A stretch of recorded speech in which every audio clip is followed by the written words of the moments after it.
Welcome to The Explainer. Look, if you've scrolled through social media lately, or just wandered past a bookstore window, you have almost certainly encountered a massive cultural phenomenon, the 5 a.m. club. It's this alluring promise that waking up before dawn is the ultimate secret to conquering your day, skyrocketing your career, and just achieving personal greatness. But we really got to ask, what does the actual science say about this? We've all heard the old saying, right? The early bird catches the worm.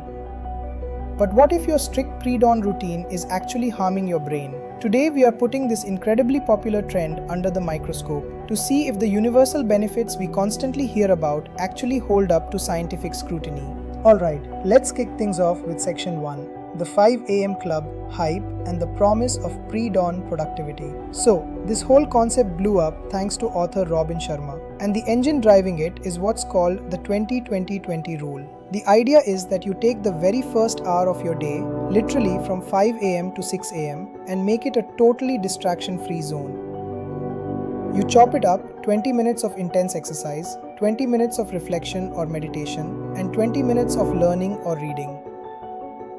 According to the hype, this victory hour basically guarantees you a perfectly clear start, setting you up to be an absolute productivity machine for the rest of the day.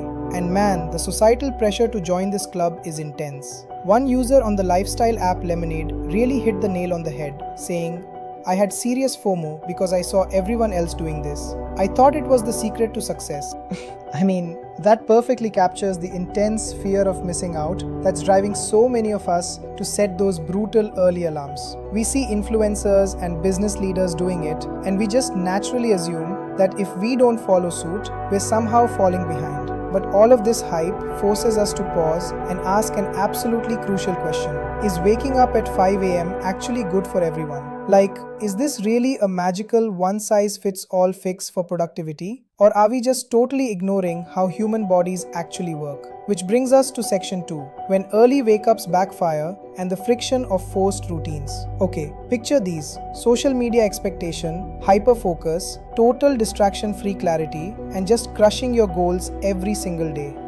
But the reality, especially for neurodivergent folks like those navigating ADHD, it's a completely different story. Users on platforms like Lemonade have been super open about how forcing this routine actually just felt incredibly rigid, overwhelming, and exhausting. Instead of feeling empowered, they experienced intense guilt and total burnout when they inevitably couldn't maintain the grueling schedule. They were literally mentally wiped out by noon, realizing that a forced routine can absolutely backfire. To figure out why this happens, we have to dig into the hard science. Section 3. The science of chronotypes in your biological clock. It all boils down to this one concept: your chronotype. This is your natural, hardwired biological preference for when you feel like being awake and when you feel like being asleep. It acts like an invisible conductor governing your hunger, your alertness, and your whole sleep-wake cycle. The big takeaway here is that your chronotype is driven by your internal biology far more than it's driven by pure willpower or discipline. Check this out: 50%. According to researchers at RAND, approximately 50% of our tendency toward being a morning person or an evening person is entirely genetic. That's right, you literally inherit your sleep-wake rhythms. It's built right into your DNA. As the RAND commentary brilliantly points out, being a night owl is no more a character flaw than having blue eyes instead of brown.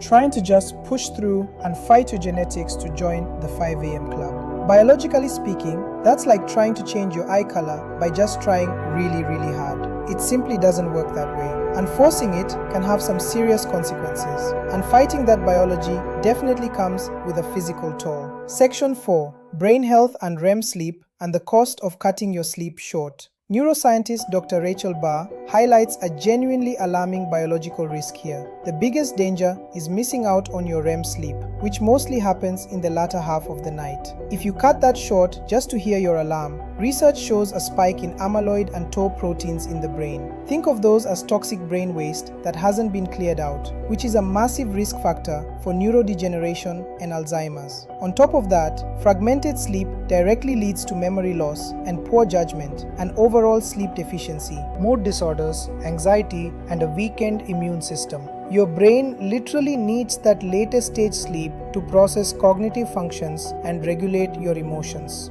But despite all this hard science, we are still swimming in cultural bias. This brings us to section 5, Society's Early Bird Bias and the Stigma Against Night Owls. The Rand commentary highlights a super frustrating double standard. They write, "We label these midnight mavericks lazy, undisciplined, or lacking willpower, as if sleep preference is a choice. And isn't that so true? Our society totally glorifies the early risers and subtly, or honestly, sometimes very overtly shames the people who naturally peak later in the day. We are literally treating a biological reality like it's a moral failing. And the result of all this, forcing night owls into early schedules, is an absolute recipe for burnout and inefficiency. Think about teens forced into 7:30 a.m.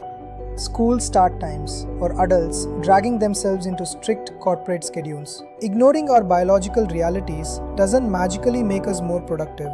It actually stifles our creativity, kills our productivity, and ramps up our health risks. The world needs both early birds and night owls, but rigid schedules completely fail to leverage the unique strengths of folks with later chronotypes. So what's the actual solution here? That brings us to section 6, finding your true rhythm and optimizing your own biology.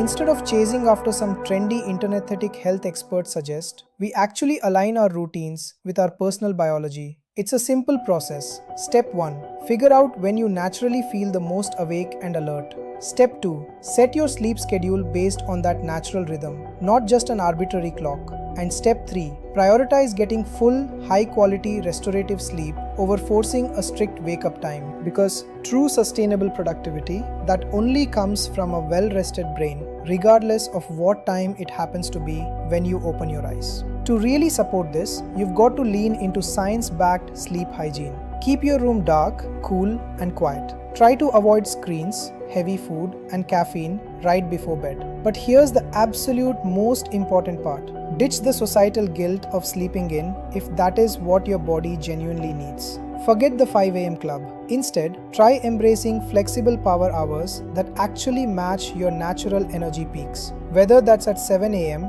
9 a.m., or even late in the evening. So I want to leave you with this final thought. Ask yourself, are you waking up early because it's genuinely good for you, or just because someone told you it is? Sleep is not a luxury, folks, and your biology is hardwired. So before you go setting that alarm for 5 a.m. tomorrow, really consider if you are working with your brain or fighting against it.